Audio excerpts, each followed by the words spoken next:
plática, reglas de discernimiento de espíritus para la primera semana, segunda parte. En el nombre del Padre, y del Hijo, y del Espíritu Santo. Amén.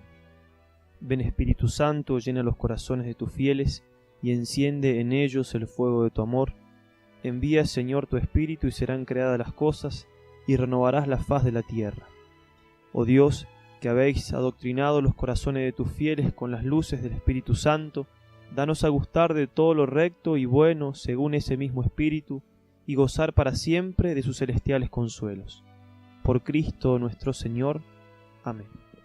Dios te salve María, llena eres de gracia, el Señor es contigo. Bendita tú eres entre todas las mujeres, y bendito es el fruto de tu vientre Jesús. Santa María, Madre de Dios, ruega por nosotros pecadores, ahora y en la hora de nuestra muerte. Amén. San Ignacio de Loyola, ruega por nosotros.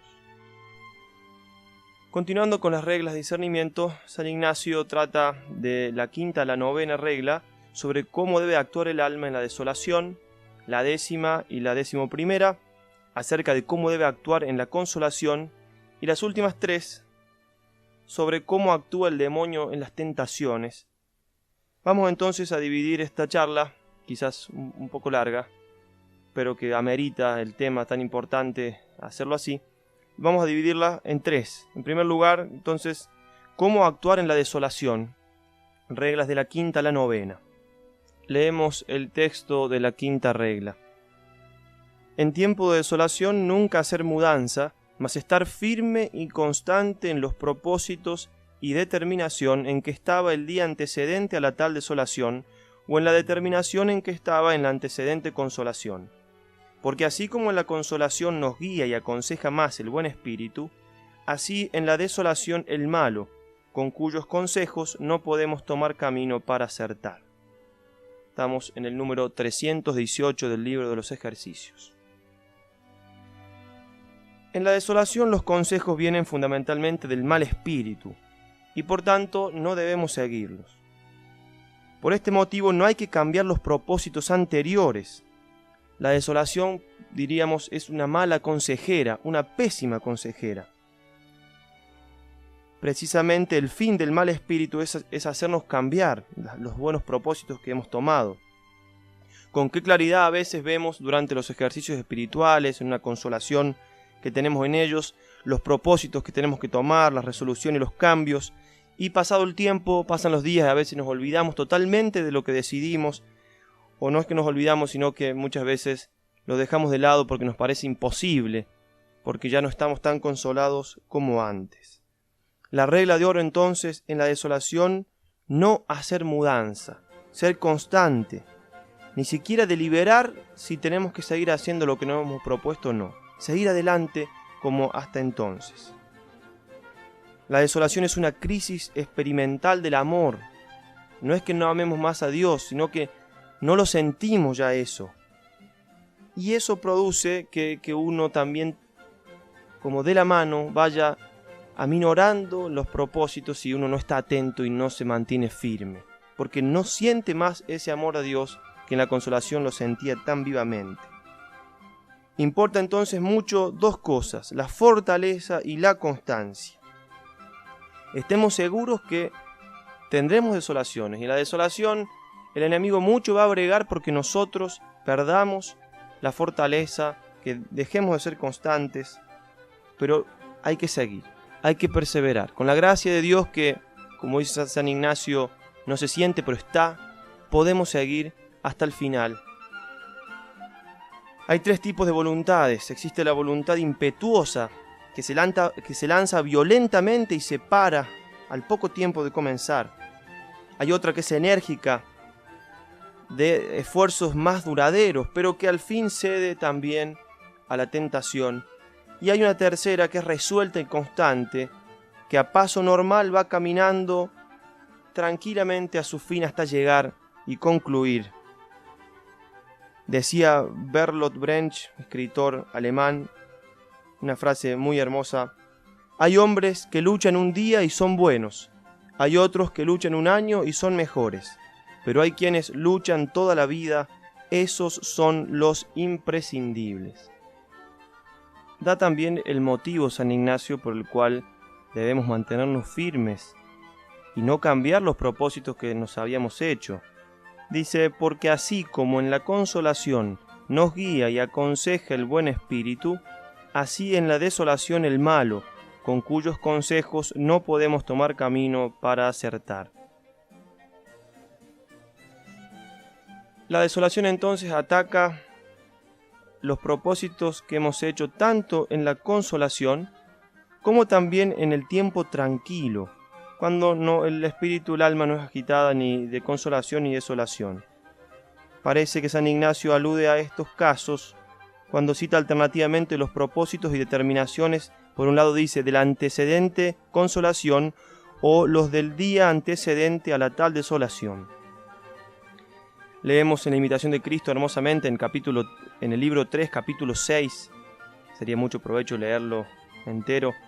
Jesucristo tiene un diálogo con el alma. Le dice, Hijo, ¿no eres aún fuerte y prudente amador?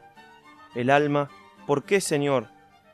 Jesucristo, porque por una contradicción pequeña faltas en lo comenzado y buscas la consolación ansiosamente. El constante amador está fuerte en las tentaciones y no cree a las persuasiones engañosas del enemigo. Así como le agrado en la prosperidad, también le agrado en la adversidad. Pasemos a considerar ahora la sexta regla. Dice San Ignacio, dado que en la desolación no debemos mudar los primeros propósitos, mucho aprovecha el intenso mudarse contra la misma desolación, así como es en instar más en la oración, meditación, en mucho examinar y en alargarnos en algún modo conveniente de hacer penitencia. La estrategia entonces abarca dos actos, resistir y atacar. Se suele decir justamente que la mejor defensa es el ataque.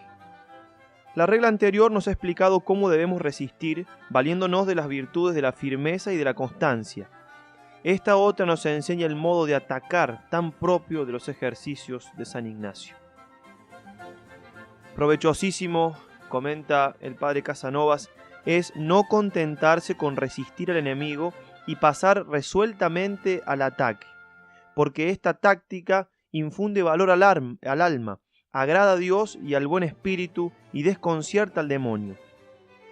Pero para que el ataque alcance plenamente esos resultados tan provechosos, nos dice el maestro que debe consistir en un intenso mudarse contra la misma desolación, es decir, en hacer todo lo contrario de lo que ella inspira, y esto con toda la energía y de frente al enemigo.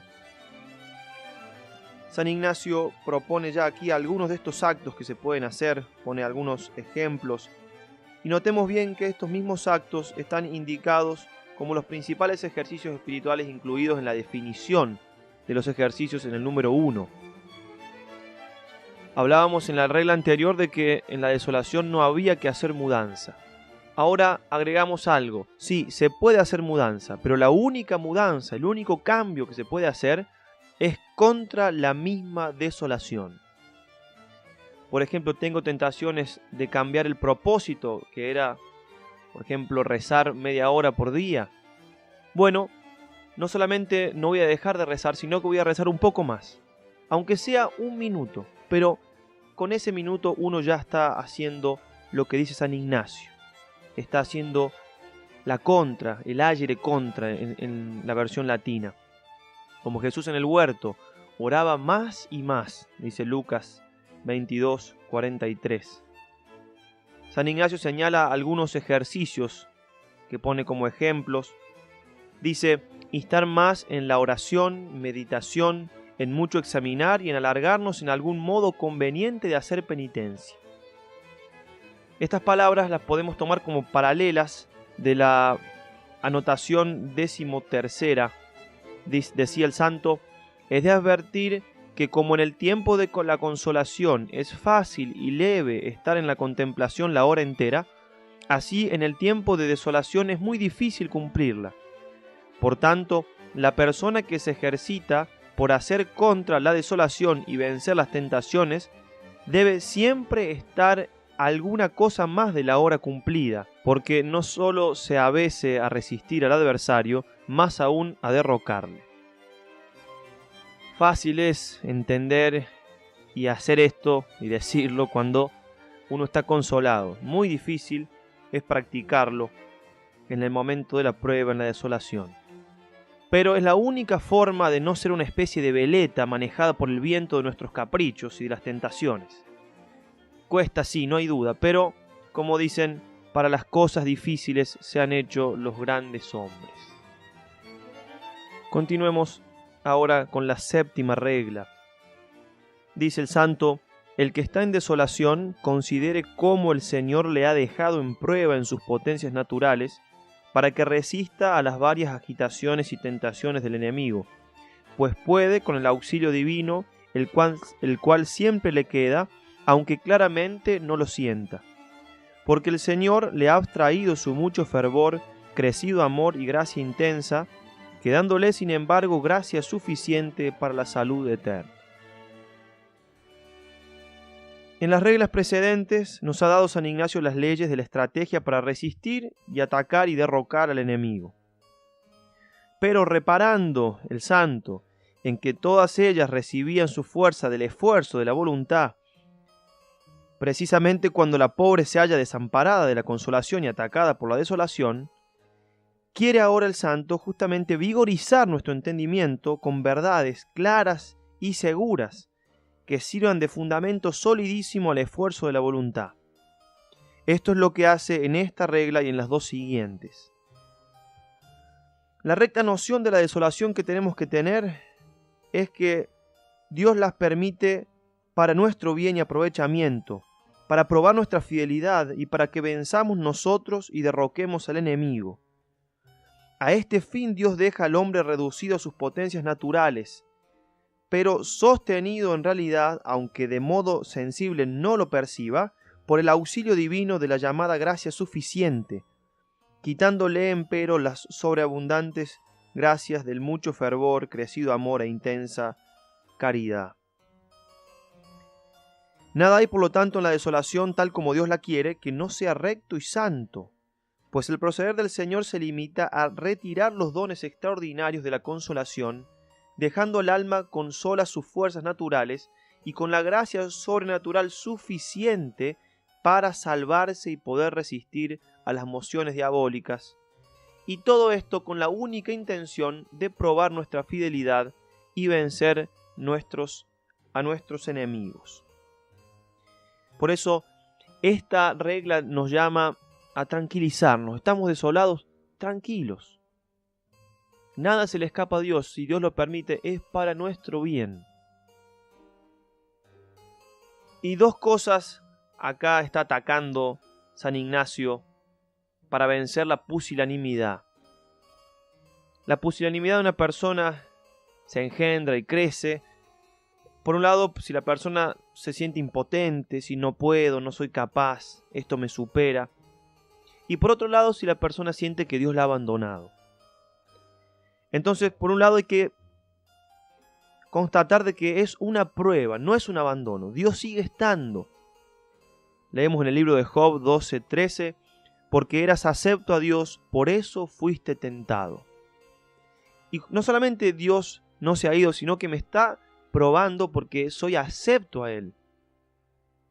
No hay una impotencia, o sea, estoy siendo acepto a Dios, por eso me prueba. Por otro lado, Dios nos deja aparentemente solo para que resistamos, pero Él sigue estando con nosotros. Lo que nos quita es el fervor sensible, pero no consiste en la gracia necesaria para resistir. Esta gracia necesaria para resistir no nos faltará nunca si no es por nuestra culpa. Leemos en la carta a los Corintios, la primera carta, capítulo 10, versículo 13, una verdad muy consoladora. Fiel es Dios, y no permitirá que seáis tentados por encima de vuestras fuerzas, sino que de la misma tentación os hará sacar provecho para que podáis sosteneros. Nos da una regla más para la desolación San Ignacio, antes de mostrarnos cuáles son las causas de la misma.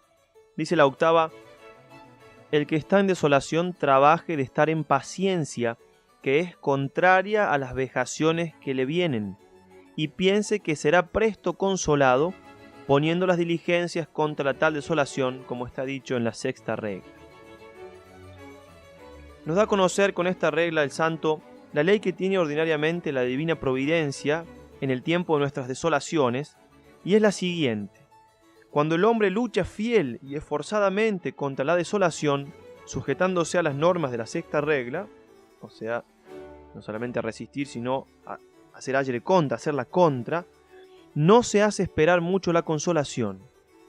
Y siendo esto así, no hay que hacer ningún caso de las vejaciones que el enemigo añade a la desolación, queriéndonos persuadir que para nosotros se ha acabado para siempre el consuelo, o por lo menos que el tiempo de la desolación será larguísimo. Es el último secreto en la táctica espiritual contra la desolación: paciencia y esperanza. El demonio intenta justamente llevar al desaliento y a la desesperación, a que bajemos los brazos, a que pensemos que no podemos resistir más. Aparecen aquí las tentaciones de futuro. ¿Cómo resistiré esto tanto tiempo o toda la vida? Y quién sabe si eso durará tanto tiempo o toda la vida o un minuto. El demonio nos tienta con el futuro, ¿sí? Tentaciones de cosas que no sabemos cuándo van a pasar, si es que van a pasar o cuánto van a durar. Tienta con el futuro el demonio o con el pasado. ¿Cómo voy a ser capaz yo de resistir esto si yo hice tantos pecados, hice esto, lo otro? Lo único que tenemos en nuestras manos es el presente. Por eso el demonio trata de una manera u otra de quitárnoslo con tentaciones de futuro o de pasado. Para las tentaciones de futuro puede servir lo que enseñan los alcohólicos anónimos, y proponerse por 12 horas o por este día. Bueno, estoy desolado, por este día voy a hacer las cosas bien, voy a mantenerme firme, no voy a hacer mudanza, voy a hacerle la contra la desolación por este día. Mañana será otro día, ¿qué sé cuáles serán las disposiciones que tendré? Y con eso se va pasando la vida y uno va haciendo lo que debe hacer en cada momento, sin pensar y preocuparse en vano de lo que vendrá. Dice el Kempis, la imitación de Cristo: cuando te fuere quitada la consolación, no desesperes inmediatamente, mas espera con humildad y paciencia la visitación celestial, porque poderoso es Dios para volver a darte una mayor consolación.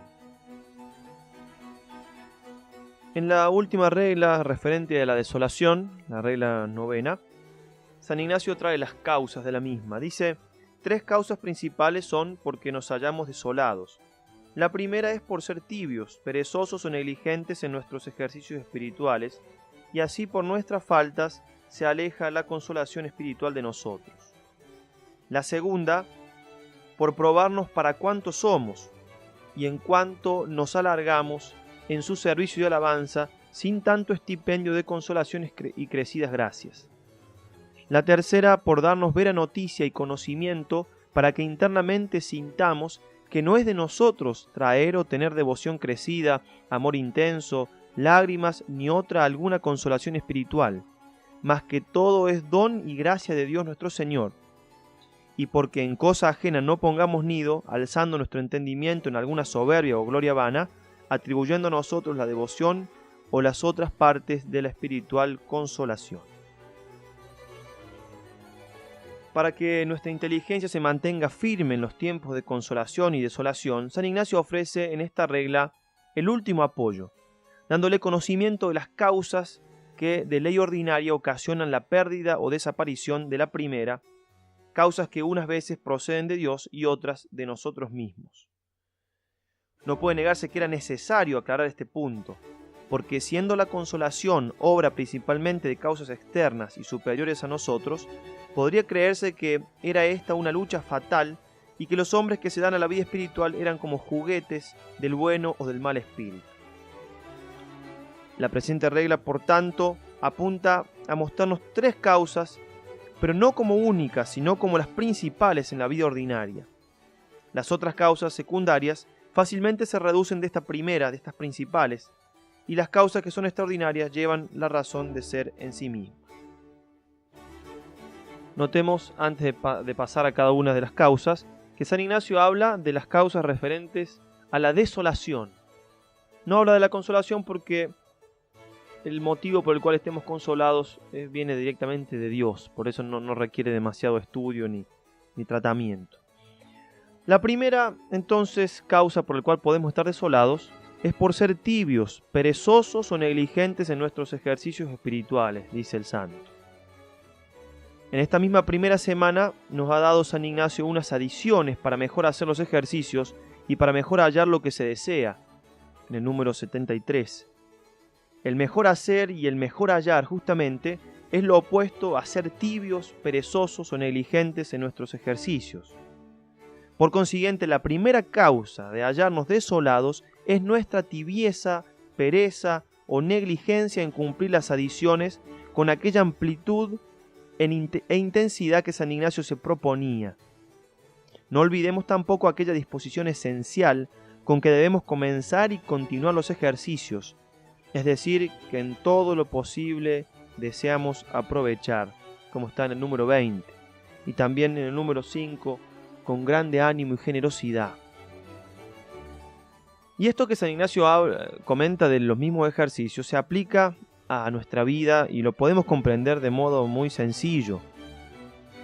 Una persona que deja de hacer las cosas bien, de poner empeño en lo que tiene que hacer, en el deber de Estado, en la oración y demás, al poco tiempo empieza a sentir como hastío de las cosas que antes hacía. Por ejemplo, un religioso, una religiosa que no rece con ganas, que no busque a Dios en la oración, con el tiempo, unos días más o menos, va a empezar a sentir como cierta repulsa a rezar. Le va a molestar la oración. Pero es obvio eso. ¿Por qué? Porque no está poniendo lo que de su parte hacía falta poner.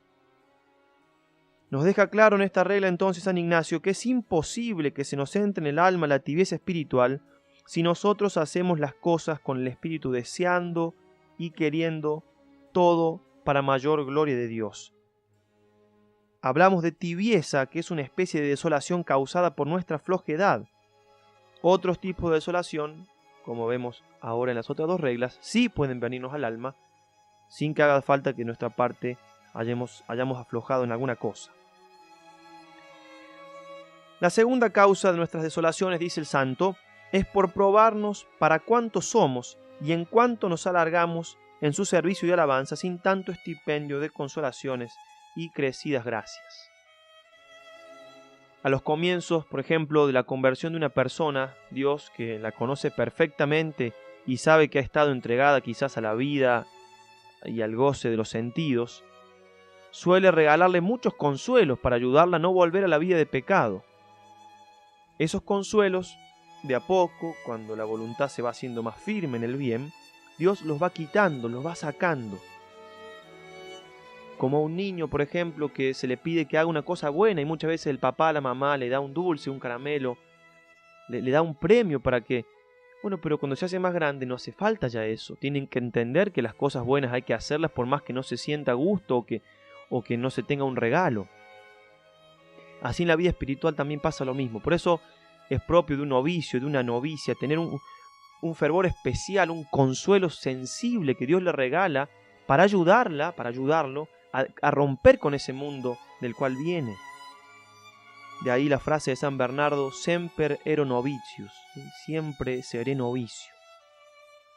Con el tiempo entonces, cuando nuestra voluntad está más afianzada en el bien, Dios va sacando esos consuelos para probarnos y mostrarnos nuestra propia nada y a ver si realmente lo servimos por Él mismo o por esos consuelos. No significa que la persona tenga que dejar de estar entregada totalmente a Dios. No significa que un religioso o una religiosa de muchos años de vida religiosa tenga derecho a decir, no tengo consolaciones, entonces no sigo adelante. No. Significa simplemente que en el camino ordinario Dios va probándonos, quitándonos los consuelos, pero sigue dando su gracia para que uno siga más y más generoso en la entrega, aunque no sienta nada. De ahí las noches y las purificaciones que han pasado los santos, que son necesarios de sufrir para llegar a la santidad. La dureza del sacrificio sobrellevado, careciendo de todo consuelo, es manjar de escogidos, y el que gusta y saborea su fuerte amargor, siente cómo se acrecienta notablemente el temple de su voluntad. Las consolaciones y crecidas gracias son un estipendio concedido a nuestro esfuerzo en servir a Dios. Pero el servidor más noble es aquel que no necesita de estipendios, y sin ello se alarga cuanto puede en darse por entero a sí mismo.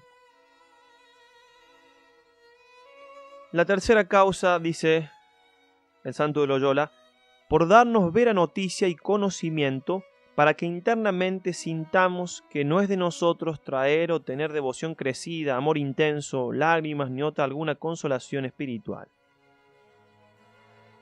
Tenemos una inclinación como innata de pensar de que las cosas que hacemos buenas vienen de nosotros mismos.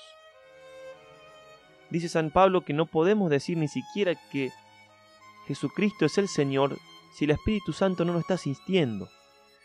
Pero la manera de obrar del Espíritu Santo en nosotros es tan connatural que muchas veces nos atribuimos a nosotros mismos lo que Él hace en nosotros. Y por eso hace falta que de vez en cuando Dios nos quite esa facilidad en obrar las cosas de Dios, ese gusto en obrar las cosas de Dios, para que nos demos cuenta de que realmente sin la ayuda de Dios nada podemos. Que nos demos cuenta de que en definitiva cada cosa buena que hacemos es por gracia de Dios. Sí, con nuestra libertad cooperando, por supuesto, pero es por gracia de Dios.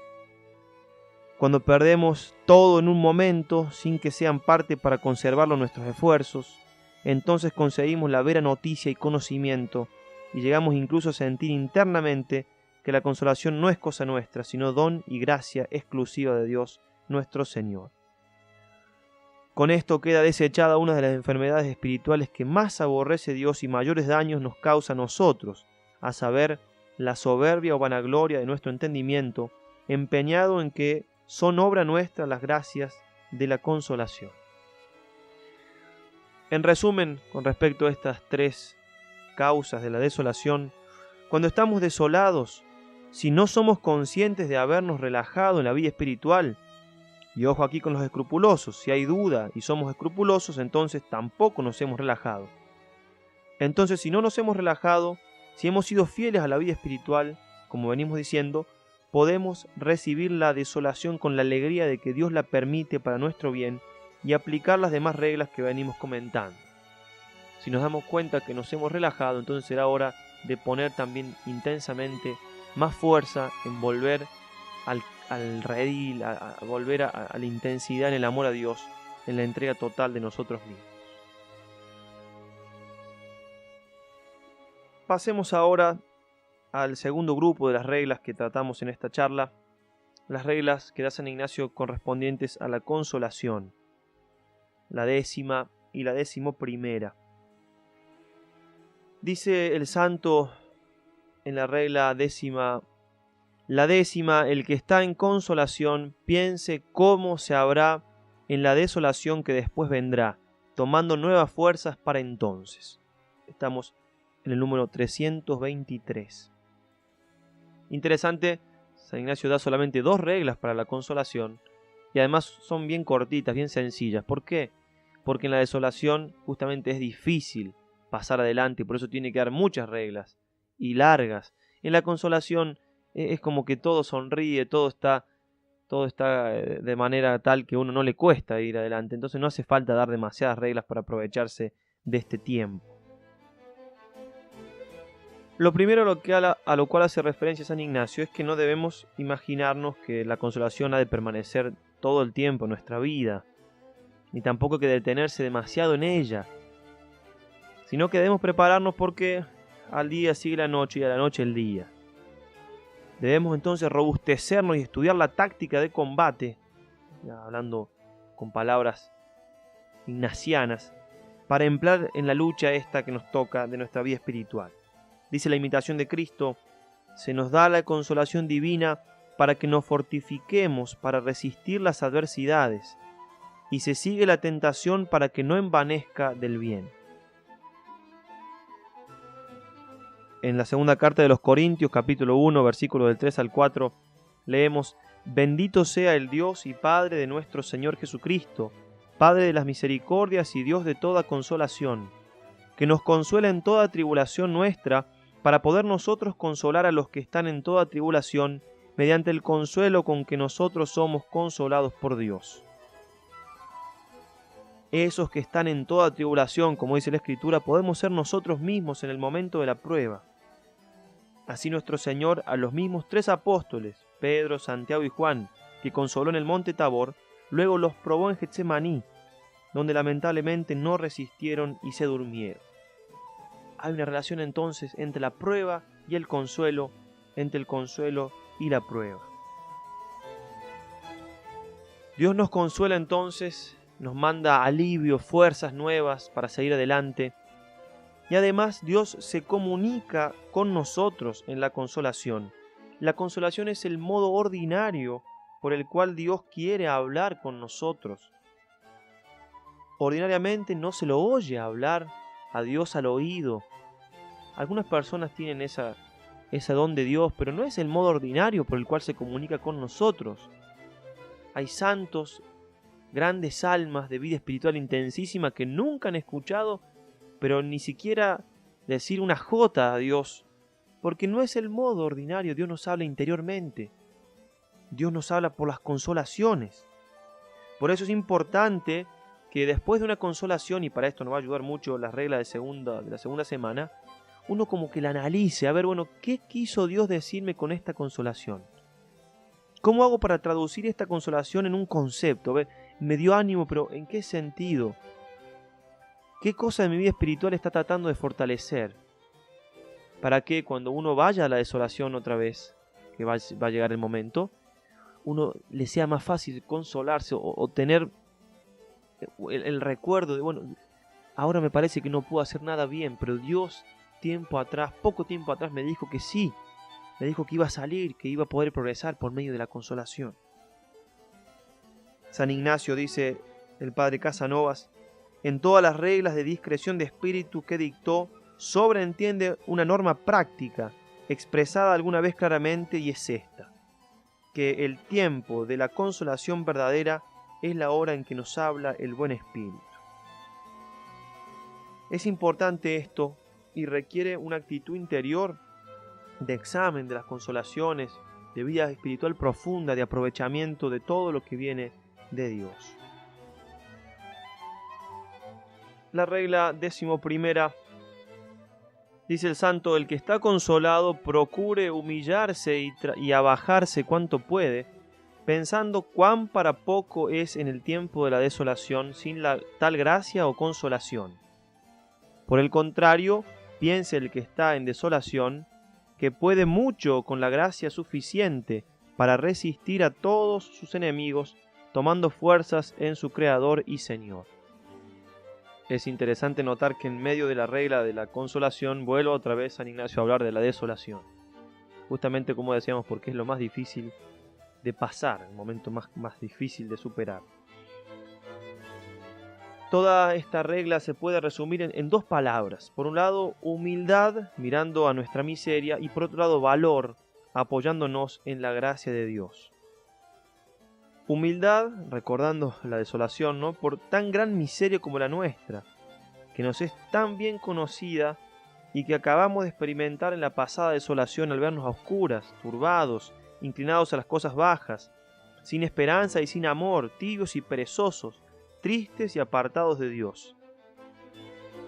Dice la imitación de Cristo: cuando Dios te diere la consolación espiritual, recíbela con acción de gracias, mas entiende que es don de Dios y no merecimiento tuyo. No te ensalces, no te alegres demasiado ni te estimes vanamente, sino humíllate más por el don recibido y sé más avisado y temeroso en todas tus obras, porque se pasará aquella hora y vendrá la tentación. Por el otro lado decíamos también valor sacado de la gracia de Dios, pues aunque este amor encendido que ahora siento y estas lágrimas y alegría interna desaparezcan cuando la desolación se presente, cierto estoy de que contaré siempre con la gracia suficiente que me dará el Señor, la cual me proporcionará fuerzas para resistir a todos mis enemigos si yo quiero valerme de ella. Alguien decía por ahí que cuando todo le salía bien, se acordaba de las veces en su vida en que se había equivocado, en que las cosas no habían salido tan bien, y que cuando todo le salía mal, se acordaba de las veces que había triunfado, que había tenido éxito. Es una forma práctica también de aplicar esto. En la desolación recordarse de la consolación y en la consolación recordarse de la desolación. Citemos al Espíritu Santo, un texto de la Sagrada Escritura que nos puede, a manera de resumen, explicar por qué la consolación y por qué la desolación, entendiendo de modo también espiritual una cita del Antiguo Testamento, de Deuteronomio 8, del 2 al 4. Moisés le habla al pueblo y le dice: acuérdate de todo el camino que Yahvé tu Dios te ha hecho andar durante estos 40 años en el desierto para humillarte, probarte y conocer lo que había en tu corazón, si ibas o no a guardar sus mandamientos. La prueba de la desolación. Te humilló, te hizo pasar hambre, te dio a comer el maná que ni tú ni tus padres habías conocido, para mostrarte que no solo de pan vive el hombre, sino que el hombre vive de todo lo que sale de la boca de Yahvé. Pero como en la desolación la gracia de Dios sigue estando, sigue el texto, no se gastó el vestido que llevabas, ni se hincharon tus pies a lo largo de esos 40 años. Dios los probó, pero los siguió manteniendo con el maná, con los vestidos que siguieron pudiéndose usar durante todo ese tiempo, etc. Y otro texto que nos puede servir para entender tanto la consolación como la desolación que Dios nos envía, lo encontramos en el mismo libro del Deuteronomio, capítulo 8 también, versículo del 11 al 20. Le dice Moisés al pueblo: guárdate de olvidar a Yahvé, tu Dios, descuidando los mandamientos, normas y preceptos que yo te prescribo hoy. No sea que cuando comas y quedes harto, consolación, cuando construyas hermosas casas y vivas en ellas, cuando se multipliquen tus vacadas y tus ovejas, cuando tengas plata y oro en abundancia y se acrecienten todos tus bienes, tu corazón se engría y olvides a Yahvé tu Dios, que te sacó del país de Egipto, de la casa de servidumbre, que te ha conducido a través de ese desierto grande y terrible, entre serpientes abrasadoras y escorpiones, que en un lugar de sed, sin agua, hizo brotar para ti agua de la roca más dura, que te alimentó en el desierto con el maná, que no habían conocido tus padres, a fin de humillarte y ponerte a prueba para después hacerte feliz. No digas en tu corazón: mi propia fuerza y el poder de mi mano me ha creado esta prosperidad, sino acuérdate de Yahvé tu Dios, que es el que te da la fuerza para crear la prosperidad, cumpliendo así la alianza que bajo juramento prometió a tus padres, como lo hace hoy. Pero si llegas a olvidarte de Yahvé tu Dios, si sigues a otros dioses, podemos pensar en las causas de la desolación, en la tibieza, si les das culto y te postras ante ellos, yo certifico hoy contra vosotros que pereceréis. Lo mismo que las naciones que Yahvé va destruyendo a vuestro paso, así pereceréis también vosotros por haber desoído la voz de Yahvé, vuestro Dios.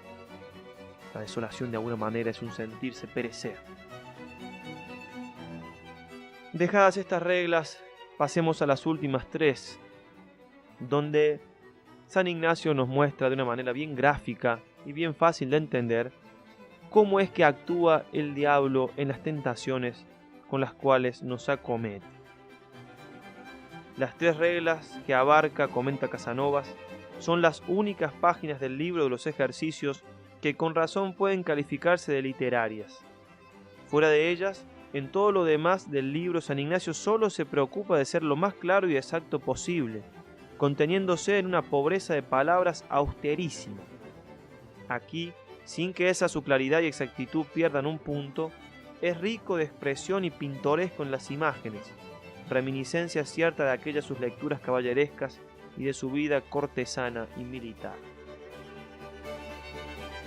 La 12ª regla, la primera de estas tres, dice: el enemigo se hace como mujer, en ser flaco por fuerza y fuerte de grado, porque así como es propio de la mujer, cuando riñe con algún varón, perder ánimo, dando huida cuando el hombre le muestra mucho rostro, y por el contrario, si el varón comienza a huir perdiendo ánimo, la ira, venganza y ferocidad de la mujer es muy crecida y tan sin mesura, de la misma manera es propio del enemigo enflaquecerse, perder ánimo, dando huida a sus tentaciones, cuando la persona que se ejercita en las cosas espirituales pone mucho rostro contra las tentaciones del enemigo, haciendo lo opósito per diametro, o sea, lo diametralmente opuesto.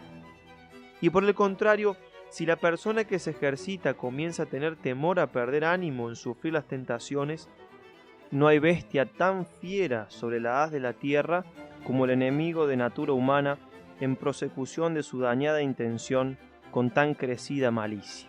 Estamos en el número 325 del libro de los ejercicios. El método ignaciano consiste en no colocarnos jamás a la defensiva en la lucha con nuestro enemigo, sino de atacarle siempre con vigor y fortaleza hasta derrocarle.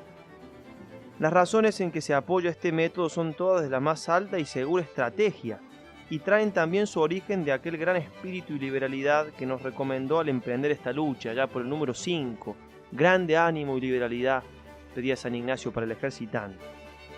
Pero aquí, en esta regla, San Ignacio lo que hace es aclararnos un poco más cómo él, si se quiere, la psicología de nuestro enemigo en su modo de actuar para con nosotros. Dice, es parecido a la mujer que pelea con un varón.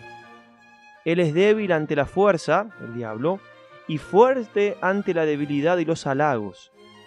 Tímido y huidizo cuando resueltamente se le hace cara, lleno de ira, de venganza y de ferocidad desenfrenada, como la fiera más salvaje, si el hombre se acobarda y empieza a retroceder. Este es nuestro enemigo, es el demonio, aquel león encadenado que ruge en torno nuestro, queriéndonos devorar, como dice la carta de Pedro. Y particularizando más, el enemigo es cada una de las tentaciones con que nos acomete. Ni una siquiera de estas resistirá si la embestimos llenos de espíritu ignaciano, pero todas nos vencerán si espantados y cobardes nos apocamos. Leemos en Santiago 4:7, resistid al diablo y huirá de vosotros. Así lo explica hermosamente San Agustín. Antes de la venida de Cristo andaba el diablo suelto. Cristo al venir hizo con él lo que dice el Evangelio, ató al fuerte. Pero dirá alguno, si está atado, ¿por qué puede todavía tanto? Verdad es, hermanos carísimos, que prevalece mucho, pero es a los tibios y negligentes y a los que no temen de veras a Dios a los que domina. Atado está como perro a la cadena y a nadie puede morder más que al que con mortífera seguridad se le acerca. Considerad, hermanos, cuán necio es el que se deja morder de un perro atado a la cadena. Tú no te acerques a él por los deleites y codicias del siglo, y él no presumirá acercarte a ti. Puede ladrar, puede solicitar, morder no puede más que al que se deja, porque no daña forzando sino persuadiendo, ni nos arranca el consentimiento sino que nos lo pide. San Ignacio mismo nos da ejemplo de lo que nos está enseñando en esta regla, cuando en su autobiografía, en la cual habla en tercera persona de sí mismo, comenta: estos días, dice, le vino un pensamiento recio que le molestó, representándosele la dificultad de su vida, como si le dijeran dentro de su alma: ¿y cómo podrás tú sufrir esta vida 70 años que vas a vivir? Mas a esto le respondió también interiormente con grande fuerza, sintiendo que era del enemigo: oh miserable, ¿puedesme tú prometer 1 hora de vida? Y así venció la tentación y quedó quieto. Y esta fue la primera tentación que le vino, y fue esto entrando en una iglesia en la cual oía cada día la misa mayor y las vísperas y completas, todo cantado, sintiendo en ello gran consolación. Sintió la tentación, rechazó inmediatamente y quedó quieto. Eso tenemos que hacer nosotros, sin tener miedo al demonio. El demonio utiliza el miedo para tentarnos.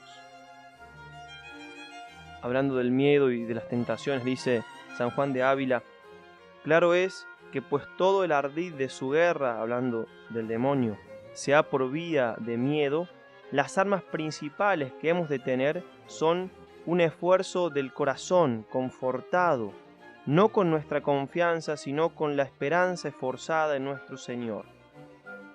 Porque esta es la que en esta guerra nos hace victoriosos, pues que la esperanza vence al temor, según está escrito. Tenemos entonces que saber dominar el miedo para enfrentar al demonio. Saber que lo vamos a sentir, pero tenemos que dominarlo, racionalizarlo, enfrentarlo. Continúa San Juan de Ávila: conociendo los viejos del yermo cuán necesario era este corazón confortado para no ser vencidos en estas peleas contra los demonios, que eran muy usadas entre ellos, iban de noche a hacer oración en la soledad de los sepulcros de los difuntos, para ganar libertad del miedo, cuyo señorío es muy dañoso. Y si el consejo de Cristo tomamos, muy seguros viviremos de aqueste temor, porque Él nos lo quita diciendo, Lucas 12:5, yo os enseñaré a quién temáis. Temed a aquel que, después de haber muerto el cuerpo, puede echar en el infierno. A este temed. Quien a Dios no teme, ha de temer por su mala conciencia al mundo y al demonio, continúa San Juan de Ávila. Mas quien a Dios teme, no teme al demonio, pues el temerle es un cierto modo de sujeción, como que nos puede dañar en algo. Y como no pueda ni llegar al cabello de nuestra cabeza sin la licencia de Dios, no hay por qué temerle a Él, sino al Señor, que puede darle licencia. Y por eso debemos estar siempre humillados y con santo temor delante de Dios, mas para con el demonio muy esforzados con la esperanza de Dios y llenos de santa soberbia. Y cuanto Él más bravezas mostrare, tanto más vos temed a Dios y os encomendad a Él, y tanto menos temed al demonio. Pasemos a la 13ª regla. Dice San Ignacio: asimismo se hace como vano enamorado, de nuestro amigo, en querer ser secreto y no descubierto. Porque así como el hombre vano, que hablando a mala parte requiere a una hija de un buen padre o a una mujer de buen marido, quiere que sus palabras y sus acciones sean secretas, y el contrario le displace mucho cuando la hija al padre o la mujer al marido descubre sus vanas palabras e intención depravada, porque fácilmente deduce que no podrá salir con la empresa comenzada. De la misma manera, cuando el enemigo de natura humana trae sus astucias y sus acciones al ánima justa, quiere y desea que sean recibidas y tenidas en secreto. Mas cuando las descubre a su buen confesor o a otra persona espiritual, que conozca sus engaños y malicias, mucho le pesa, porque deduce que no podrá salir con su malicia comenzada en ser descubiertos sus engaños manifiestos. El demonio no conoce las cosas que se hacen a la luz del día, siempre anda con engaños, con embrollos, con lazos, con embustes, con mentiras. Siempre trata de engañar a las almas mezquinas que se empeñan en caminar a solas. Pero estos engaños, estas suasiones, estos embustes, se deshacen como el humo con el soplo de un hombre espiritual y muy experimentado.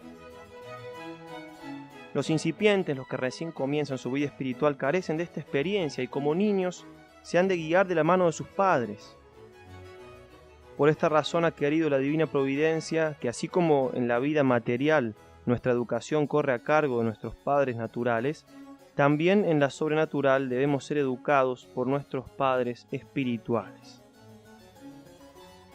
Pero tengamos muy en cuenta que nuestros padres no conocerán las tentaciones con que nos acomete nuestro enemigo si nosotros no se la descubrimos con entero candor y confianza.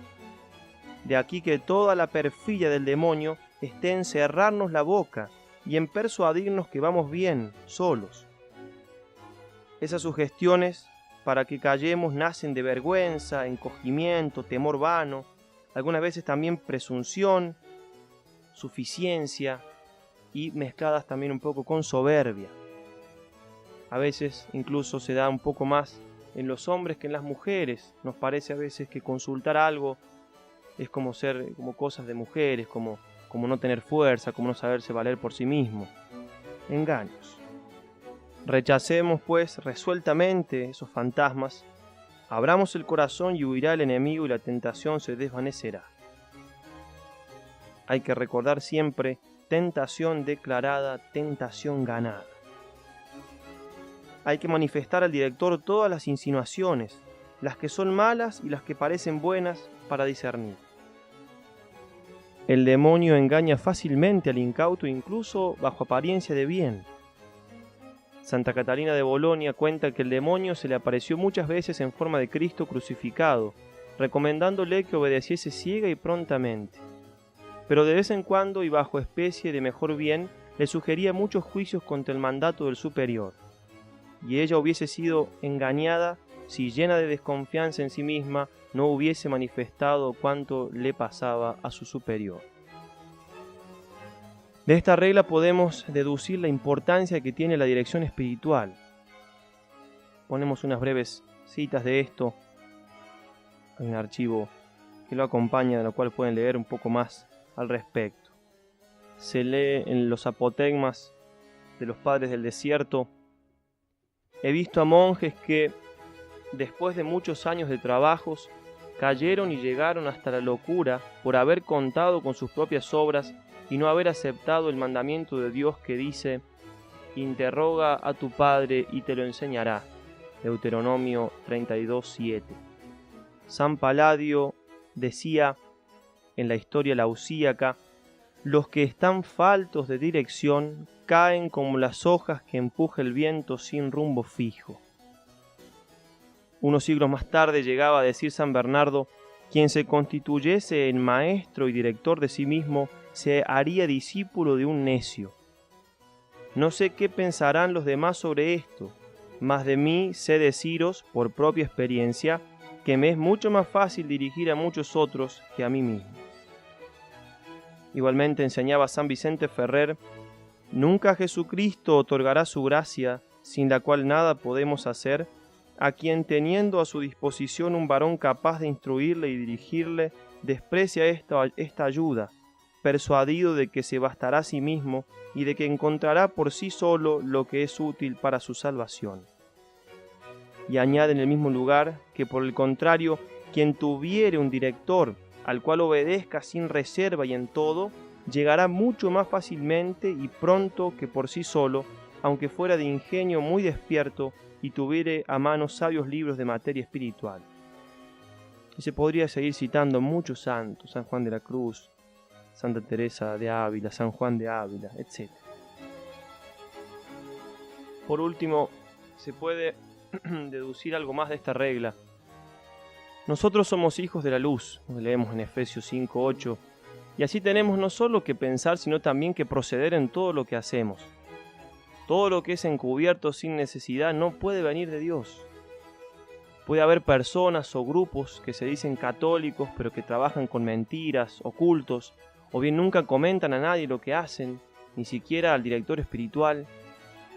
Esto no puede venir de Dios, por más santa que sea la doctrina que profesen y por muy virtuosos que sean o parezcan los que militen en él. Terminan convirtiéndose en una persona o en un grupo anticatólico disfrazado de católico. Pasemos a la última regla entonces de estas reglas de discernimiento para la primera semana, la 14ª. Asimismo, se hace nuestro enemigo, dice San Ignacio, como un caudillo, para vencer y robar lo que desea. Porque así como un capitán y caudillo del campo, asentando su real y mirando las fuerzas o disposición de un castillo, le combate por la parte más flaca, de la misma manera el enemigo de natura humana, rodeando, mira en torno todas nuestras virtudes teologales, cardinales y morales, y por donde nos haya más flacos y más necesitados para nuestra salud eterna, por allí nos bate y procura tomarnos. Tentar no es otra cosa que ensayar. El demonio ensaya y prueba para ver dónde está la parte más débil de nuestra alma.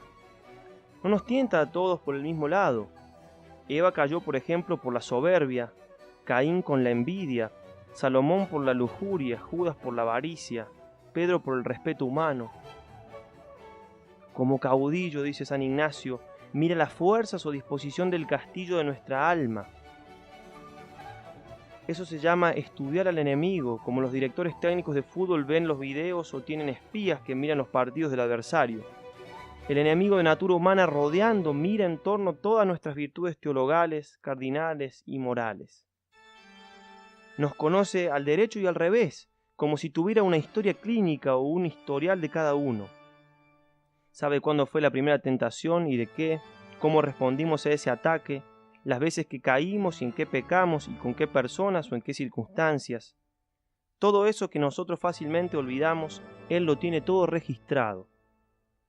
Sabe cuáles son nuestros puntos débiles, sabe por dónde atacar el castillo, y no duerme ni reposa, como dice la Escritura del guardián de Israel, tampoco duerme ni reposa este que es nuestro enemigo. Nosotros tenemos que trabajar espiritualmente por fortalecer nuestra alma. Si no trabajamos nosotros, trabaja el diablo. Nos conocemos el terreno. Eso es lo primero, para poder después corregirnos. Repasemos entonces todas las virtudes, la fe, la esperanza, la caridad, la justicia, la fortaleza, la templanza, la prudencia. Conviene vigilar mucho.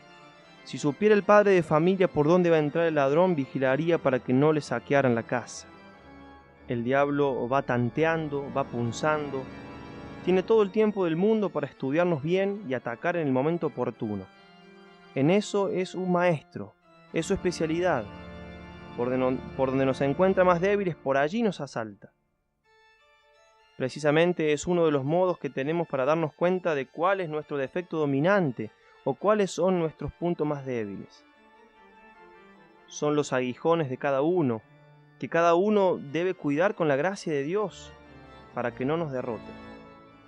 Así al soñador lo va a distraer con 1000 pensamientos, divagues ociosos, preocupaciones y tentaciones de futuro, falta de esperanza. Al que no ha mortificado su sensibilidad le traerá aprehensiones y lo torturará con susceptibilidades, miedos. Me miró mal, no me quiere. Al iracundo lo herirá con su orgullo. Mira lo que te dice este tonto a ti. ¿O quién es este que tienes al frente para que tengas que sufrir lo que te está diciendo, etc.? Al que es dado a conversaciones infructuosas, lo va conduciendo a conversaciones cada vez más malas. Al pesimista o de temperamento melancólico, el diablo lo tentará con pensamientos de tristeza, de desesperación, de indignidad. Lo moverá a falta de fe, a la falta de esperanza, a escrúpulos. Al que tiene juicio propio, al soberbio, lo llevará a tomar las decisiones más desacertadas, a enredarse con sus propios pensamientos.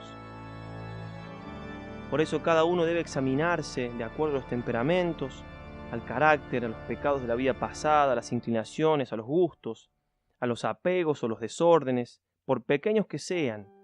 No descuidar nada y tener una gran confianza en Dios. Esta regla tan propia de San Ignacio, acostumbrado a las batallas, a los combates, es la regla con la cual terminan estas primeras reglas de discernimiento para la primera semana. Como dice el Padre Pío, si uno pone todos estos medios, deja que el viento sople y no creas que el ruido de las hojas es el tronar de las armas. Y así, si construimos nuestra casa sobre la roca, por más vientos y mareas que vengan, la casa quedará en pie. Gloria al Padre, y al Hijo, y al Espíritu Santo, como era en el principio, ahora y siempre, por los siglos de los siglos. Amén.